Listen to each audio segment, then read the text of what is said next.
Assalamualaikum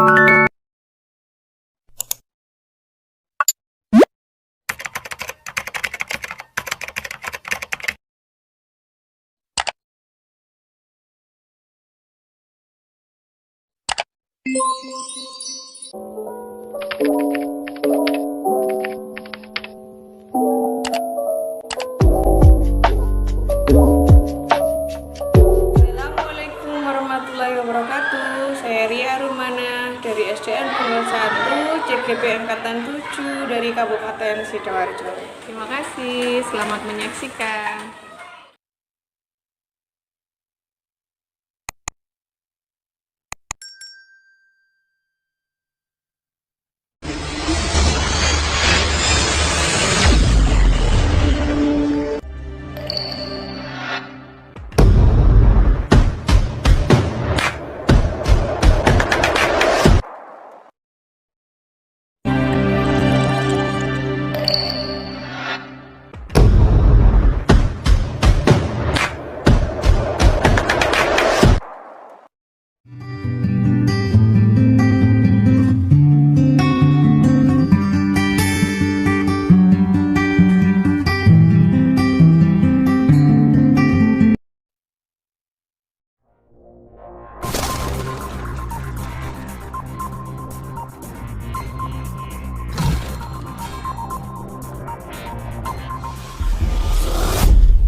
Kelompok Kerja Guru atau KKG Mini Sekolah Dasar Negeri Punggul 1 Kecamatan Gedangan Kabupaten Sidoarjo.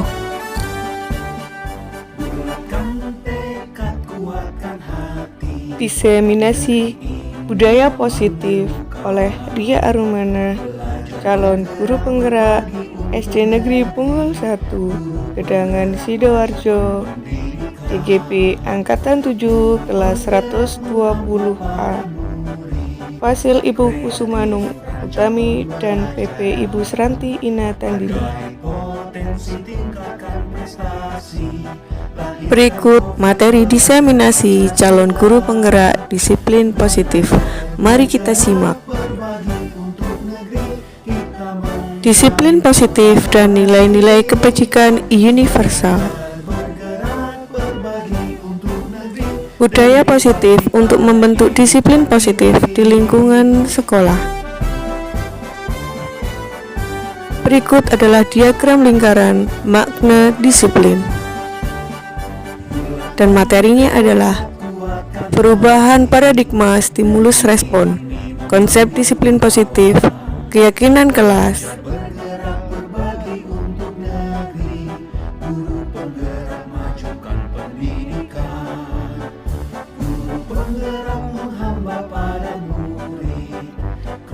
Disiplin diri untuk tujuan mulia dengan unsur-unsurnya, yaitu bertanggung jawab, menggali potensi, mengontrol diri, dan menguasai diri. Disiplin sebagai bentuk kontrol diri, yaitu belajar untuk kontrol diri agar dapat mencapai suatu tujuan mulia. Budaya positif akan terwujud bila mana seorang guru memberikan teladan yang baik bagi peserta didik sesuai dengan filosofi pendidikan Ki Hajar Dewantoro. Peta konsep membangun budaya positif. Disiplin positif merupakan bentuk pendekatan mendidik peserta didik untuk melakukan kontrol diri dan pembentukan kepercayaan diri. Dalam pelaksanaan budaya positif, ada baiknya guru membuat keyakinan kelas yang nantinya akan menjadi sebuah kesepakatan kelas untuk pembelajaran yang nyaman dan kondusif. Contoh keyakinan kelas 1B SDN Punggul 1 Gedangan Sidoarjo. Berikut adalah nilai kebajikan dengan dimensi profil pelajar Pancasila dan elemen-elemennya. Jadi budaya positif perlu ditanamkan sejak dini untuk melatih siswa menjadi sebuah kebiasaan yang baik dan menjadi karakter di lingkungan sekolah sehingga menjadi lingkungan yang positif. 5. Kebutuhan dasar manusia. Menurut Bapak William Glasser, bahwa seluruh tindakan manusia memiliki tujuan tertentu, yaitu untuk memenuhi kebutuhan dasarnya. Berikut adalah klasifikasi penggolongan 5 kebutuhan dasar manusia menurut Bapak William Glasser. Kebutuhan dasar manusia adalah bertahan hidup, kesenangan, cinta dan kasih sayang, kebebasan dan kekuasaan. Jadi tujuan pendidik adalah menciptakan anak-anak yang memiliki disiplin diri sehingga mereka bisa berperilaku dengan mengacu pada nilai-nilai kebajikan universal dan memiliki motivasi intrinsik, bukan ekstrinsik.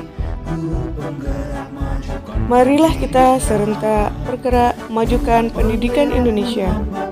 Tergerak, bergerak, menggerakkan, dan berdampak. Terima kasih, semoga bermanfaat.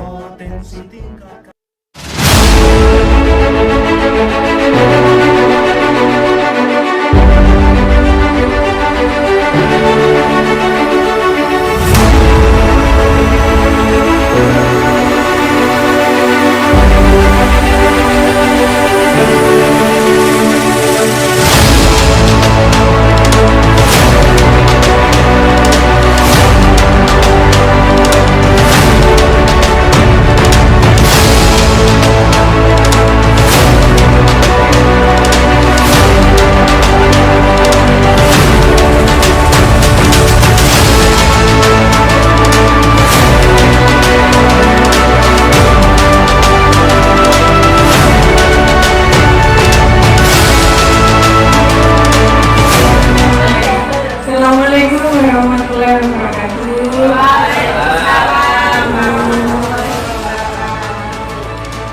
Alhamdulillah, alhamdulillahirrahmanirrahim.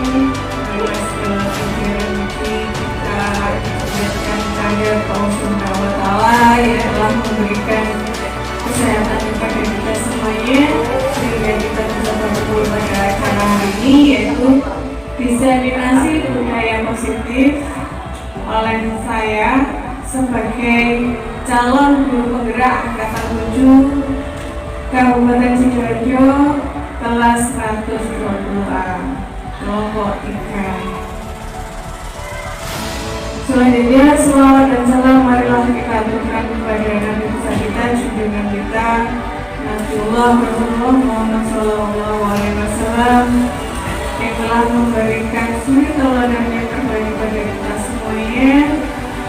Tidak lupa juga saya ucapkan terima kasih kepada rekan-rekan guru hebat yang telah meluangkan waktu dan menyempatkan diri untuk mengikuti diseminasi budaya positif ini.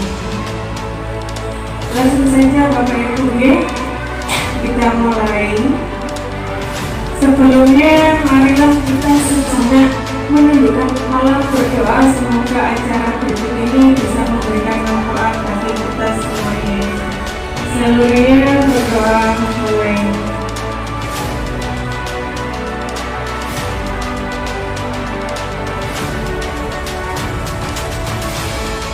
Berdoa selesai, terima kasih.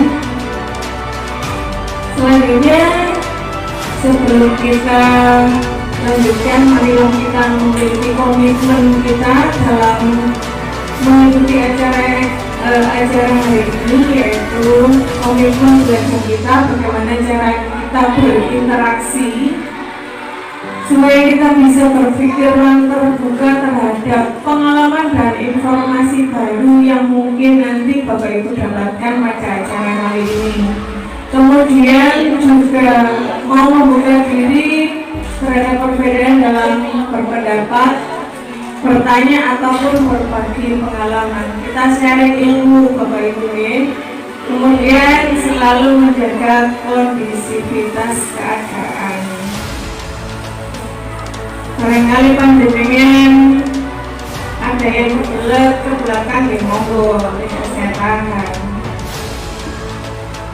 Baik, selanjutnya bagaimanakah caranya kita berinteraksi? Mari kita hadir seutuhnya. jiwa dan raga kita ada di sini. Jadi Bapak Ibu jiwa raganya di sini tapi jiwanya kemana-mana. Nah nanti emang nih ilmu yang saya sampaikan tidak bermanfaat. Jadi marilah sejenak kita berdamai dengan diri kita sendiri. Raga kita di sini, jiwa kita juga di sini. Oke, tidak melayang-layang. Sehingga yang hadir di ruangan belajar ini sama-sama bisa memberikan manfaat dan saling memberikan kebaikan bagi kita semuanya.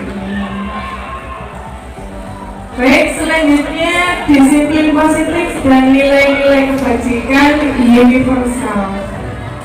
Kita lanjutkan. Nah, ini ada kegiatan Bapak Ibu. Ya, kegiatannya adalah saling duduk berpasangan. Iya Pak Aziza sama Pak Yono. Menurut Pak Yanto. Khusus sama Pak Sam berarti. Iya. Oke, kemudian, nah kalau Bu Devi mungkin sama putranya monggo. Bermain apa kan kita? Bermain kita saling menggenggam tangannya sendiri-sendiri. Nah, tangannya sendiri-sendiri kita genggam. Bayangkan ada sesuatu yang ingin kita pertahankan di tangan kita. Ya. Kemudian pasangannya silakan berusaha untuk membuka. Jadi begini, misalkan Pak Iwono menggenggam tangan, nah Bu Aziza berusaha untuk membuka tangan Pak Iwono. Pakai scanner. Kemudian ya sudah, Bu Aziza sama Bu Raja. Kemudian Bu Evi sama Bu Yesi. Nah, Bu Devi sama adik yang menggenggam, bunda menggenggam, adik dibuka tangannya bunda ya. Ya Bu. Kemudian Bu Wulan sama Bu Adel. Silakan siapa yang menggenggam, siapa yang membuka. Yang menggenggam, bayangkan yang kita genggam ini adalah sesuatu yang ingin kita pertahankan, ya. Kemudian yang membuka, bayangkan ingin merebut apa yang ada di dalam genggaman pasangan kita. Monggo silakan.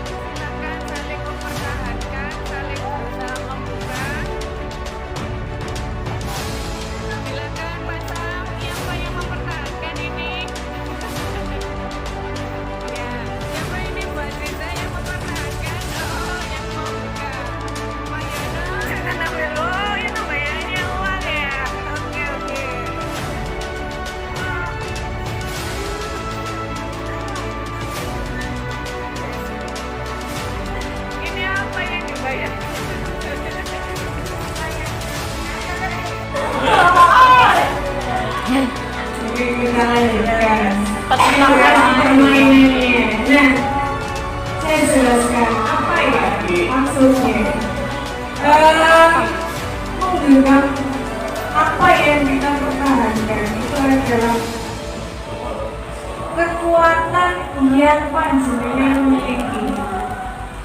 Ya, kemarin ada teman-teman yang CBP lain itu bilang, yang kita genggam ya yang kita pertahankan. Akhirnya tersebut itu adalah tantangan yang kita hadapi, rintangan yang kita hadapi. Bagaimana caranya kita mempertahankan apa yang menjadi kekuatan kita. Jadi itulah kegiatan hari ini. Semoga bisa dipahami. Terima kasih. Kita lanjutkan ya. Kalau mau nyempil nggak monggo.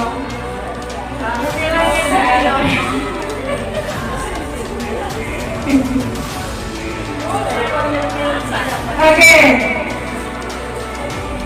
Itu tadi yang kita pelajari adalah teori kontrol. Bagaimana cara kita mengendalikan diri kita sendiri, mengontrol diri kita sendiri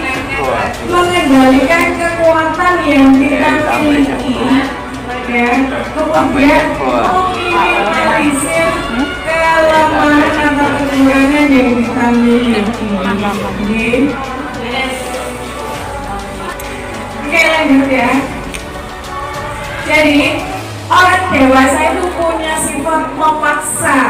Memaksa artinya padahal kita nggak ingin dibuka sama pasangan kita tadi. Itu artinya memaksa. Kemudian kita juga untuk memiliki yang punya genggaman tadi kita tetap mempertahankan diri, ini milikku. Jangan sampai diambil orang lain. Ini kekuatanku, ini potensiku. Bagaimana cara saya bisa mengembangkan gitu. Nah, yang orang lain memaksa membuka, memang dia punya kekuatan untuk memaksa karena mereka ada nih Bu, namanya juga melihat orang lain, ada yang nggak suka orang itu sukses. Akhirnya itu tantangan bagi kita, ujian. Bagaimana caranya nanti kita lulus dan bisa berkelas. Lanjut. Oke, selanjutnya kita fokus pada prosesnya. Bagaimana cara kita, proses kita saat kita mempertahankan apa yang kita miliki.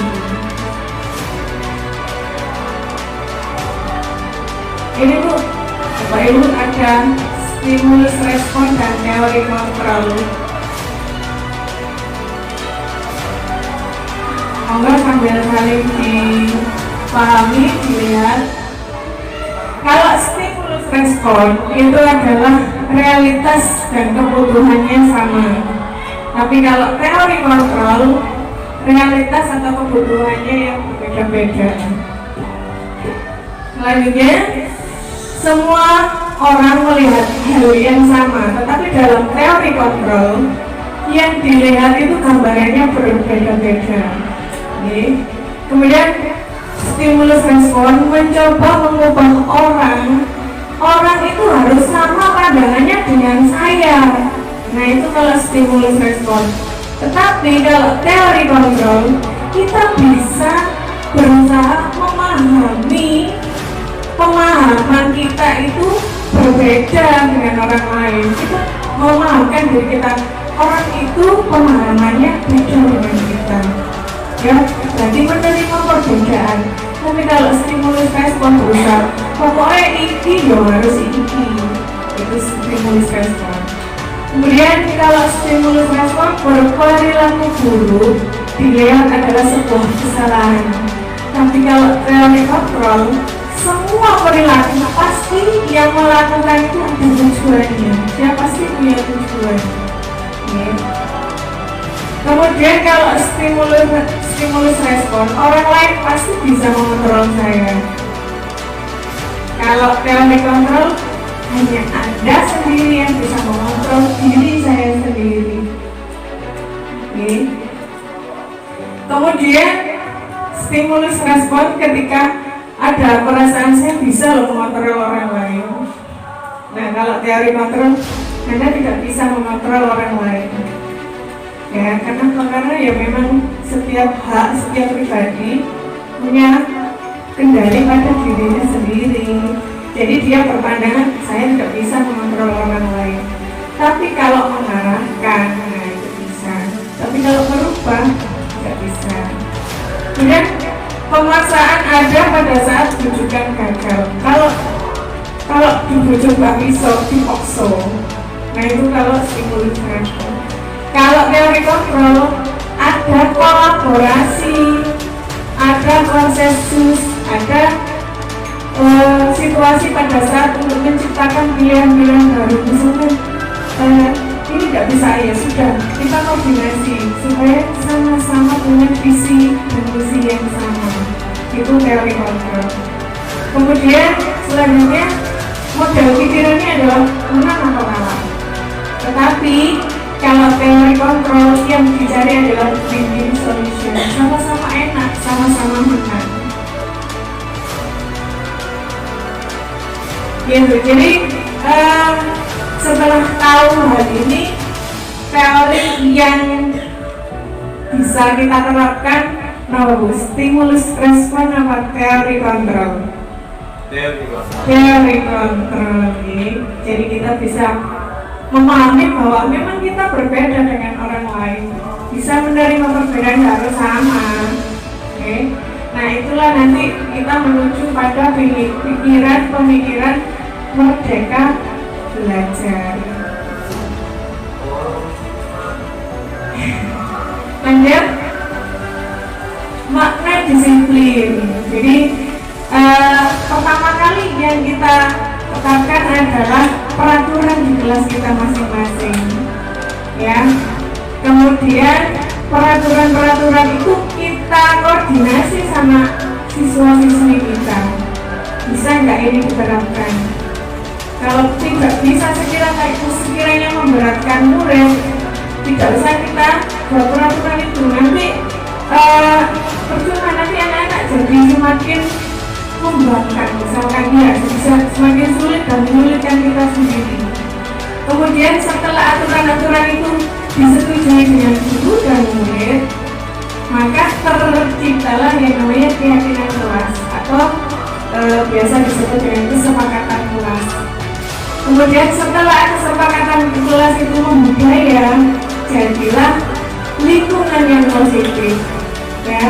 Lingkungan positif kelas akhirnya semua sudah dilakukan dalam satu sekolah, maka terciptalah yang namanya budaya positif. Nah, kan sama disini ada yang ditanyakan atau tambah makin bingung atau enggak? Ini nanti yang akan kita tanamkan di sekolah, kemudian kita samakan dengan visi sekolah kita, supaya itu tadi tujuannya adalah supaya terjadi budaya positif. Selanjutnya, apa sih disiplin itu? Apa Bu? Pak?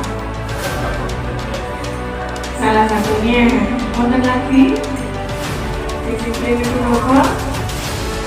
Disiplin itu kadang kita menghubungkan dengan sesuatu yang tidak nyaman. Karena apa? Karena memaksa kita untuk tertib, untuk sesuai jadwal. Terkadang ya namanya manusia pengennya mager, pengennya longgar, pengennya bermalas-malasan, tetapi ada sesuatu hal yang mewajibkan kita untuk bertanggung jawab sehingga membuat kita untuk hidup disiplin. Nah, seperti itu. Nah, disiplin itu dilakukan seseorang atau orang lain untuk mendapatkan kepatuhan, gitu. Nah, ini Bapak Bu, keyakinan kelas, hukuman dan penghargaan. Nanti kita akan membahas penghargaan itu ternyata tidak selamanya baik. Justru penghargaan itu adalah sebuah hukuman. Nah, bagaimana bisa nanti? Nah, keyakinan kelas, hukuman dan penghargaan. Mengapa keyakinan kelas bukan peraturan saja? Nah, itu tadi yang saya jelaskan. Terkadang peraturan itu kalau tidak bisa ditetapi sama anak-anak, misalkan peraturan itu terlalu memberatkan. Contoh kecil aja, kalau di rumah misalkan anak masih usia 5 tahun, nah kita buat peraturan sama anak kecil dan anak besar. Pokoknya di rumah ini harus membantu ibu, semuanya harus bisa cuci piring, semuanya harus bisa makan. Nah kalau dia diperlakukan untuk anak yang 7 tahun, 8 tahun, 9 tahun masih bisa. Nah kalau sudah kalau masih 5 tahun, mama sakit ngepel, mama sakit cuci piring. Nah akhirnya aturan tersebut memberatkan. Itu yang saya maksud. Jadi aturan itu koordinasikan dengan anggota yang ada di lingkungan tersebut. Nah itu nanti akan jadi keyakinan kelas. Gitu. Ini aturan-aturan contoh.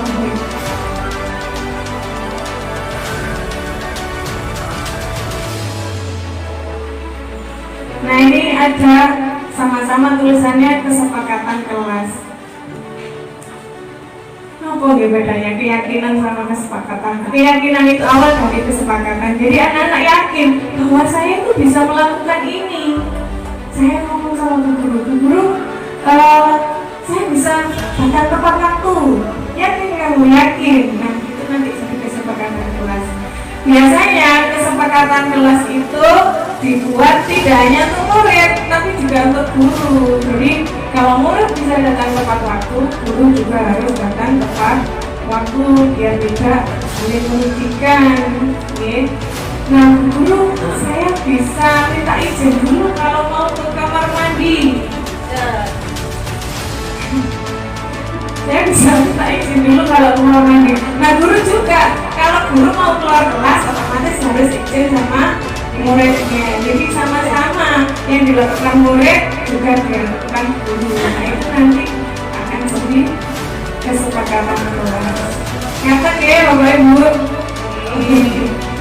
Ada yang ditanyakan. Ini gambarnya sinten. Bukan Pak Yanto loh ya. Gambarnya sinten Pak Yana. Oke, ada Dewan Toro. Oke, ada tulisannya. Oke, di sini diajar Dewan Toro membahas tentang disiplin nih. Disiplin itu dari diri kita sendiri dulu. Oke. Kalau kita sudah mendisiplinkan diri untuk tertib, untuk bisa bertanggung jawab, maka barulah kita bisa membuat disiplin untuk orang lain. Begitu. Jadi disiplin itu bersifat self-disiplin dulu, yaitu mewajibkan diri kita sekeras-kerasnya. Tetapi itu sama saja sebab jika tidak cakap melakukan self-disiplin, juga penguasa lain yang mendisiplinkan kita. Nah, jadi lebih baik kita mendisiplinkan diri dulu daripada nanti kita sakit hati disiplinkan oleh orang lain. Oke?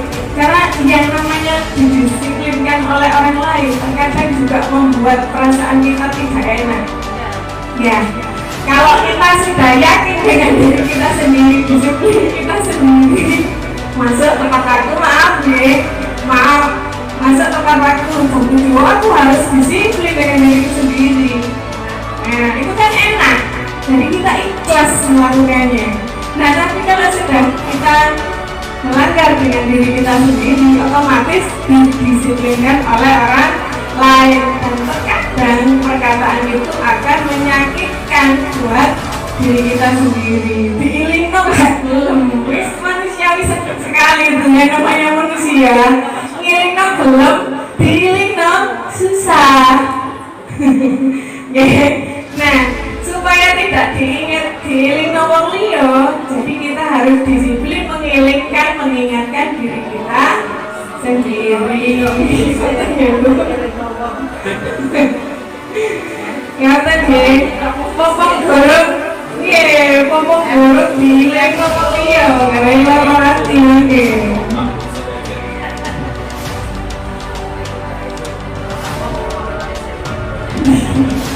Enggak lanjut nggih. Jadi kemerdekaan pendidikan itu tetap saja harus ada yang namanya disiplin yang kuat. Artinya disiplin dari diri kita sendiri, supaya kita punya motivasi internal, motivasi dalam diri kita sendiri untuk bisa berubah menjadi lebih baik.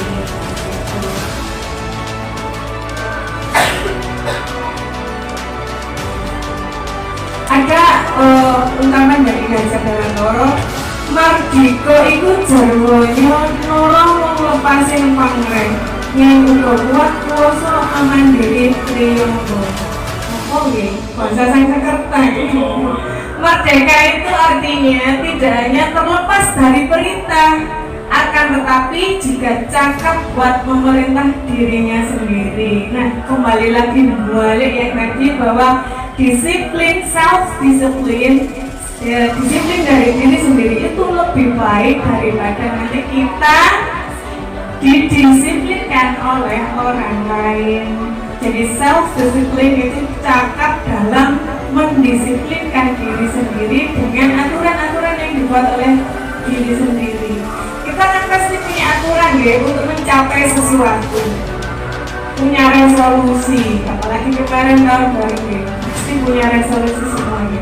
Saya tahun ini harus bisa ini misalkan contoh, Bu Adel, tahun ini saya ingin melahirkan dengan normal. Nah, Bagaimana caranya dia mendisiplinkan diri untuk misalkan olahraga teratur, makan makanan yang bergizi, ya kan, tidak melanggar pantangan omongan orang-orang tua. Contoh, dia akan membantu karena punya keinginan untuk untuk HPL-nya normal, jadi dia punya disiplin untuk dirinya sendiri, punya aturan untuk dirinya sendiri gitu. Misalkan Barbie resolusinya, saya pengen punya adik buat Salsa gitu. Jadi mungkin dia mendisiplinkan diri untuk makan makanan bergizi, minum susu, persiapan yang hamil. Ini contoh, ya, contoh disiplinkan diri sendiri. Contoh ya Bapak Ibu, contoh yang dekat dengan lingkungan kita ada.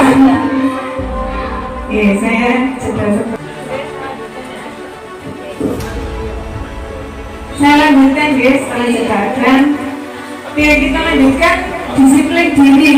Disiplin diri itu untuk menuju sebuah tujuan yang mulia. Artinya seperti yang saya contohkan tadi, yang menjadi keinginan kita, resolusi kita, harapan kita. Kita harus yang pertama bisa bertanggung jawab dengan apa yang akan menjadi tujuan kita, kemudian menggali potensi yang kita miliki, dan jangan lupa untuk selalu mengontrol diri serta menguasai diri. Coba misalkan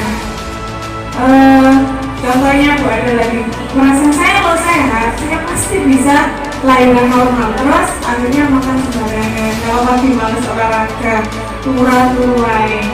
Nah itu kan namanya tidak bisa mengendalikan diri, tidak bisa menguasai diri. Nah apakah tidak takut nanti tujuannya itu nanti supaya bisa lahiran normal tidak tercapai? Nah untuk itu jangan lupa selalu untuk mengontrol dan menguasai diri. Bukan seperti juga olahraganya terlalu berat. Pokoknya seperti itu nih. Nah ini tadi yang saya masuk dihukum oleh penghargaan.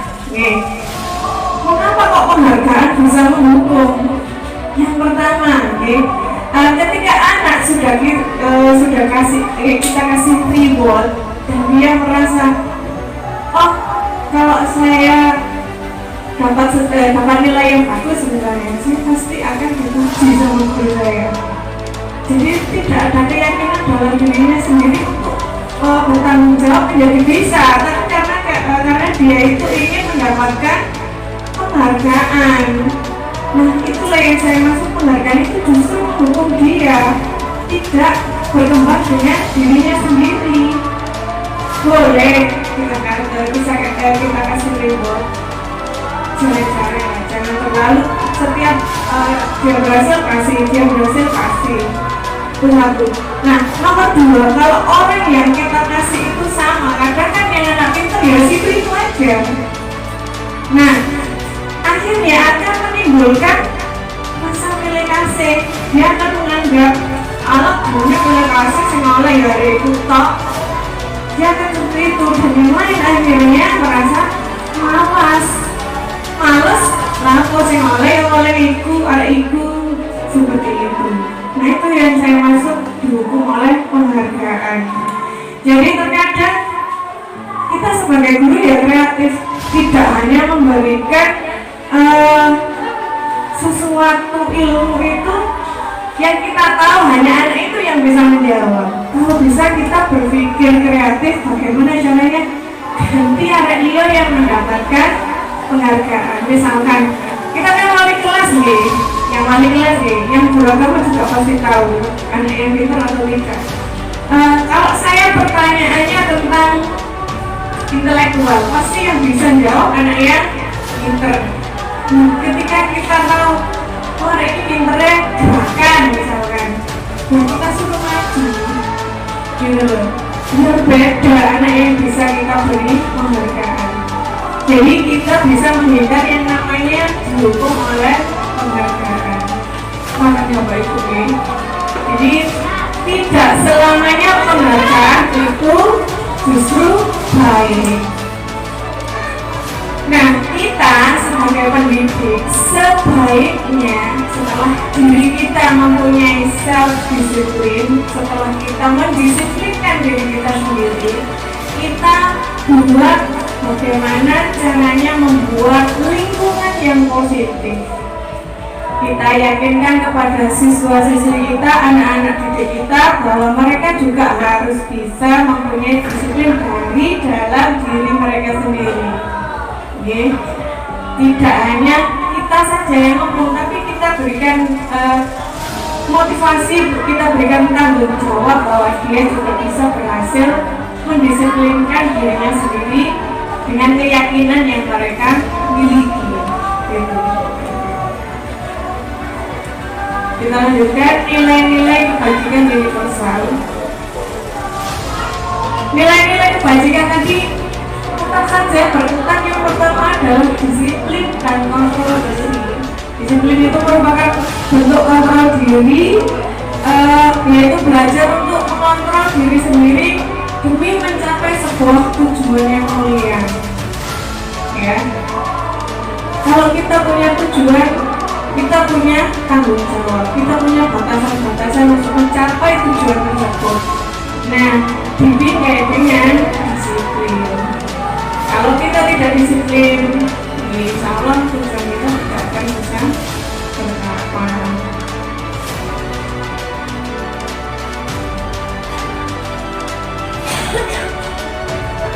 Kemudian nilai-nilai atau prinsip-prinsip mulia yang dianut oleh seseorang, kita namakan nilai-nilai tersebut adalah nilai-nilai kebajikan atau virtues yang universal.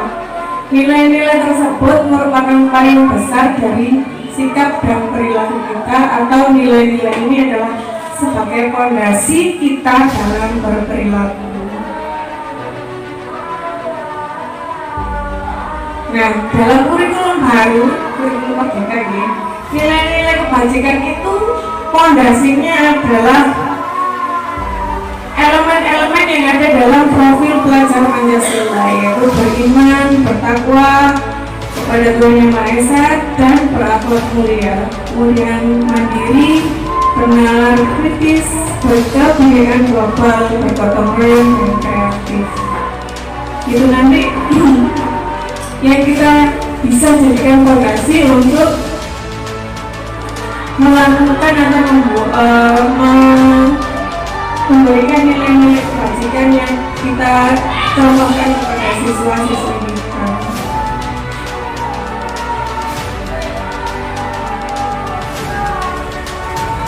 Kemudian ada juga nilai-nilai kebajikan itu apa saja, ada empati, ada suara hati, ada kontrol diri, ada rasa hormat, kebaikan, toleransi, dan keadilan.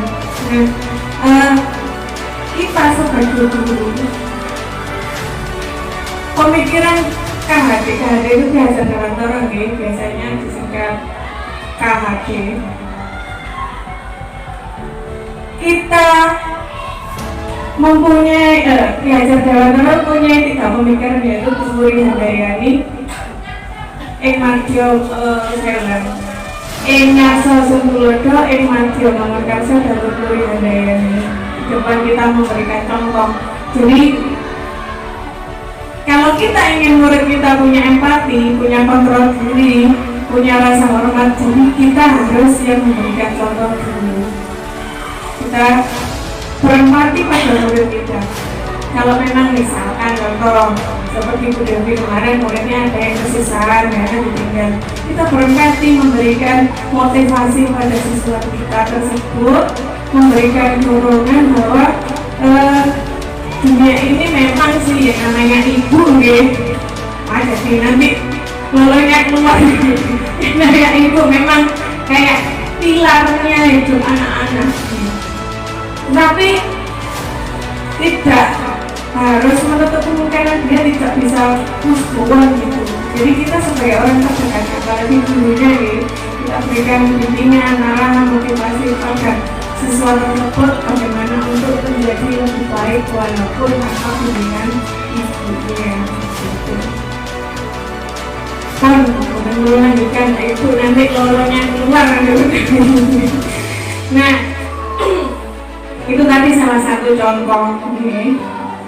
Jadi kemudian Madya Mangunkarso. Jadi di tengah kita memberikan semangat, ya. Jadi tugas guru itu dari dulu sampai sekarang itu sama. Di depan, di tengah, di belakang. Di depan kita memberikan contoh, di tengah kita memberikan semangat, di belakang kita memberikan motivasi dan dorongan, seperti itu. Nah, ini ada 5 kebutuhan dasar manusia. Kira-kira apa mau nih? Manusia punya kebutuhan dasar itu apa saja kira-kira? Makan, pakaian, rumah, berlibur, giling, boleh. Ini kalau menurut yang sudah saya pelajari, 5 kebutuhan dasar manusia menurut Bapak ini loh, Bapak William James dengan dia teori psikologi. Terus kemudian ya, 5 kebutuhan dasar tersebut adalah kesenangan, ya, healing katanya lagi, kesenangan, ya. Kemudian cinta dan kasih sayang, kemudian survival, bertahan hidup, kemudian kebebasan dan penguasaan. Jadi kebutuhan 5 kebutuhan dasar manusia, kesenangan termasuk di rumah, jalan-jalan, itu kesenangan. Kemudian cinta dan kasih sayang, kebutuhan punya pasangan. Lo rasanya kebutuhan dasarnya. Iya, perhatian betul. Kemudian bertahan hidup, ya makan. Kalau tak makan ya hidup. Nah, ini termasuk dirangkum sudah di sini sama Pak William ini. Kemudian kebebasan termasuk hak asasi ini, hak asasi kita yaitu bebas berpendapat. Kemudian penguasaan, nah ini kalau sudah terjun ke dunia politik itu ya, yang sudah pengen haus dengan kekuasaan. Nah, ini semuanya nanti berakhir pada yang namanya disiplin dan kontrol diri. Gitu. Makan ya boleh, tetapi sewajarnya, karena kita makan untuk hidup apa? Hidup untuk makan.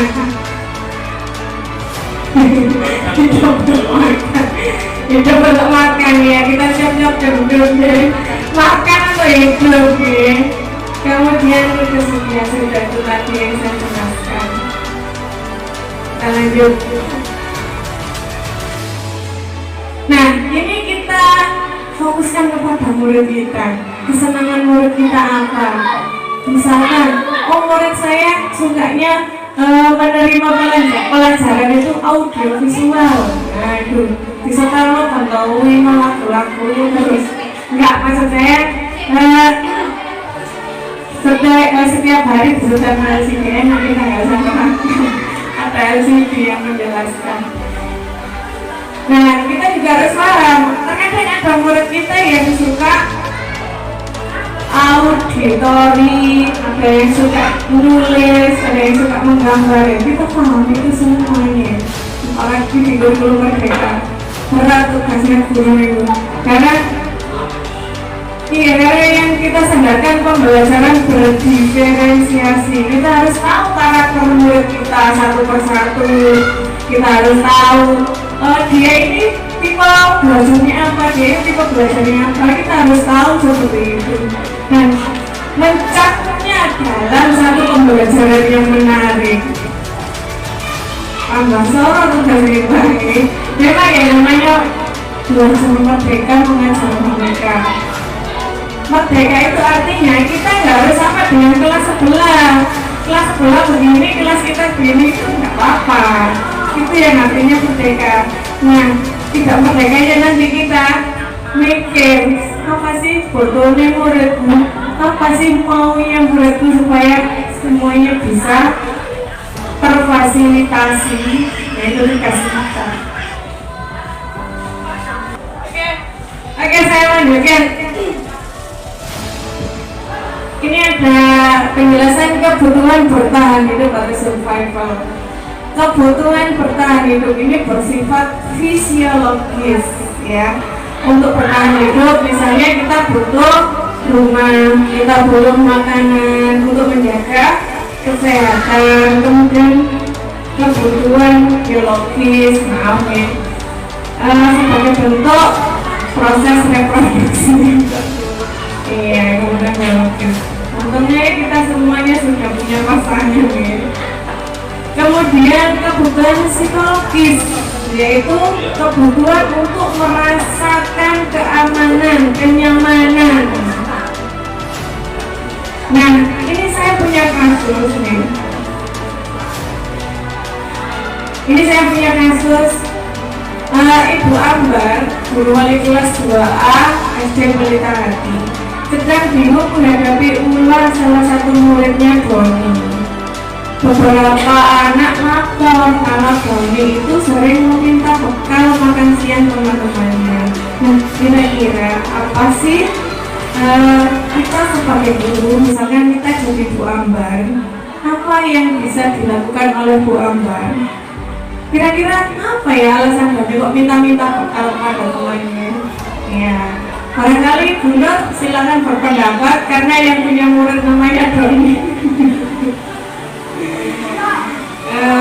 Bu Devi minta tolong pendapatnya, barangkali Bu Devi jadi Bu Ambar. Terima kasih untuk kesempatannya. Jika saya menjadi Bu Ambar, maka saya akan menanyakan face to face ya. Gimana? Jin, terus beri ya.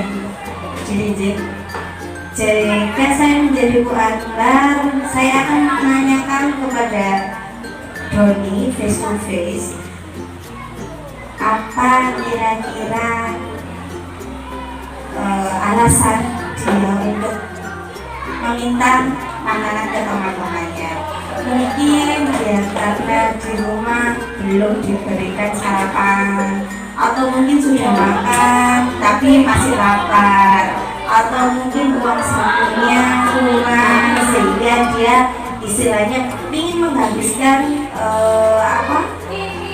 sisa waktu bersama teman. Mungkin seperti itu. Jadi kita harus gali apa yang dia butuhkan, kok sampai dia sampai meminta makanan itu pada temannya gitu. Ya, mungkin ada yang lain mungkin Bu.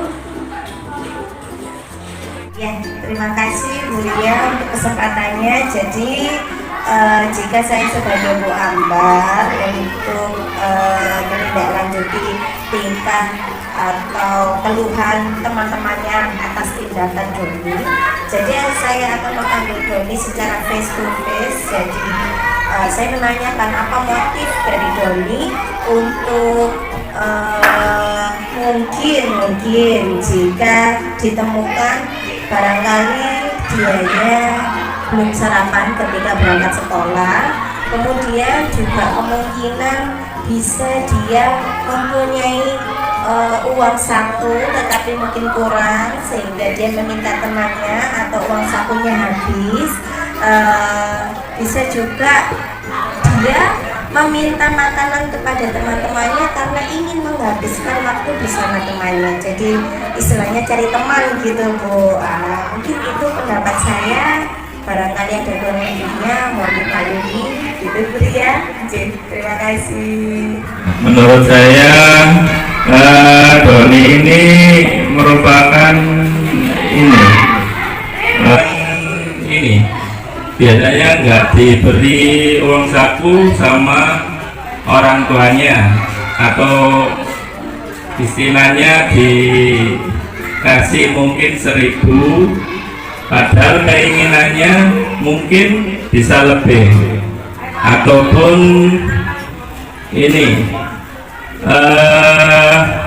lihat temannya yang punya uang saku banyak tapi dia uang sakunya lebih, maka dia otomatis mungkin ingin meminta dengan jalan pintas, yaitu masih bisa. Kalau misalnya tidak dikasih, biasanya si Brownie ini akan memaksa dengan cara mungkin kekerasan atau mengancam. Mungkin itu aja dari saya. Terima kasih. Saya berpendapat selaku Bu Ambar, saya akan meneliti dulu, menyeleksi, bahkan mendatangi di rumahnya. Jadi melihat minimal ekonomi dia bagaimana, sehingga kami tahu bahwasanya apa penyebabnya Ananda itu berbuat demikian. Untuk itu nanti setelah dapat diketahui permasalahannya, maka nanti akan ada solusi tersendiri bagi kami. Itu pendapat dari kami. Terima kasih untuk pendapat kami. Mudah-mudahan solusi yang akan dapat tercapai setelah penelitian itu menjadikan tambah baik bagi Ananda, khususnya Ananda Dani dan teman-temannya. Terima kasih kami sampaikan. Baik, terima kasih Bu Dewi. Menurut Bu Dewi adalah menggali, memberikan pertanyaan-pertanyaan kepada Doni mengapa sampai melakukan hal tersebut. Setelah saya amati jawabannya Bu Dewi, itu adalah langkah yang dinamakan restitusi. Ya, restitusi itu menggali lebih dalam faktor-faktor yang menjadi penyebab permasalahan yang timbul pada situasi yang kita hadapi. Begitu Bapak Ibu. Jadi kita tidak langsung ngejudge aja nih arek ini duluan, aja nih arek ini ceromohan, tidak bisa seperti itu. Karena kondisi yang dihadapi siswa-siswa kita itu kan berbeda-beda. Ada yang kaya, ada yang miskin, macam-macam Bapak Ibu. Jadi kita tidak boleh langsung ngejudge ada yang orang ini melarat, galuan, nggak bisa seperti itu. Jadi benar langkah yang telah saya pelajari dalam CGP ini, langkah tersebut adalah namanya restitusi. Kita panggil anaknya, tidak kita olok di depan teman-temannya, karena itu menjatuhkan mental anak. Bapak Ibu, jika kita zaman dulu dengan anak-anak zaman sekarang itu berbeda Bapak Ibu. Kita mengajar sesuai kondisi zamannya. Zaman dulu, maaf Bapak Ibu bukan kok mungkin. Memang zaman dulu itu kayaknya guru-guru zaman dulu gampang ngilangin, gampang ngorong penghapus, gampang ngorong kabar tulis. Ngapain ya Bapak Ibu? Karena saya tidak mengalami. Iya. Oh iya, satu belum lagi. Ini kalau rambutnya diperbaiki seret. Gitu. Ya, mungkin ya selisih sedikit zamannya dengan saya atau yang di atas saya mungkin mengalami seperti itu. Jadi seiring tersebut kurikulum berganti dan anak sekarang jiwanya tidak sekuat anak zaman dahulu. Kita guru yang dituntut untuk bisa memahami anak. Kalau dulu kan anak yang harus memahami gurunya.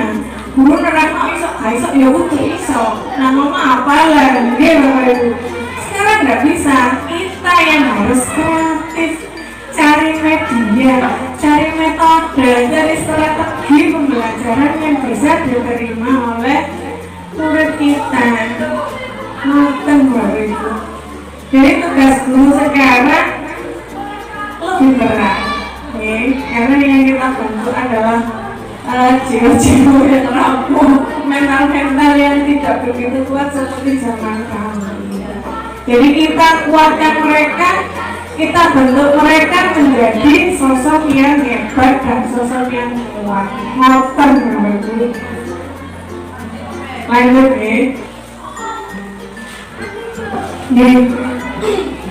Alhamdulillah Bapak Ibu kok ya sampun sampai terakhir.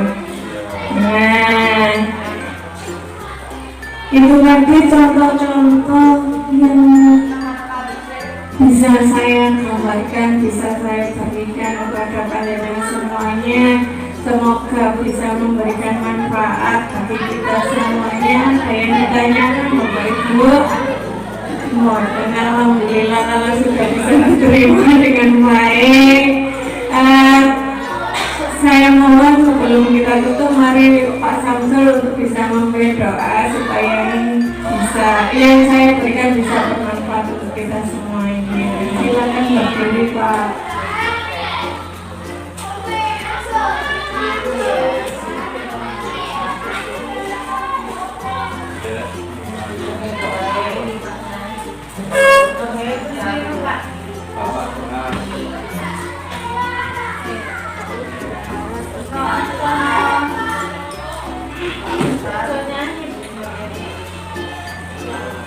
Bapak Ibu, supaya pertemuan kita mendapat barokah dan bertambahnya ilmu kita, mari kita memohon Allah untuk segala-galanya agar kemajuan di sekolah kita khususnya bisa berjalan dengan baik dan diselamatkan Allah Taala.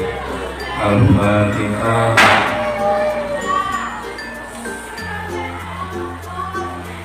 Bismillahirrahmanirrahim. Allahumma shalli wa sallim wa barik ala sayyidina Muhammadin alamin. Hamdan syakirin hamdan na'imin hamdan wafiqan yafi mazida ya rabbal hamdun sultani wa sallu salatan tu'mina minjam wa afal wa tu'mina al-khayr wa tu'mina biha min sayyi'at wa biha innaka ala al-jawad wa tu'mina biha al-sawada min al-maghfirati wa al-shaykhadir Rabbana taqabbal samiul alim wa tub 'alaina wa ibrahim wa yassir wa la tu'assir wa bihamdil khair yassir lana umura dunya wal akhirah wa hasina wa darajaatina wa aslih hajatina wa hasin maqasidina Rabbana atina fid dunya hasanah wa fil akhirati hasanah wa qina adzabannar walhamdulillahi rabbil alamin. Terima kasih Pak. Terima kasih saya sampaikan. Mari kita serentak bergerak memajukan pendidikan Indonesia, bergerak dan menggerakkan serta berdampak. Mohon maaf bila ada kekurangan. Terima kasih atas perhatiannya. Kami akhiri. Wassalamualaikum warahmatullahi wabarakatuh. Demikian, terima kasih, kurang lebihnya kami mohon maaf. Wassalamualaikum warahmatullahi wabarakatuh.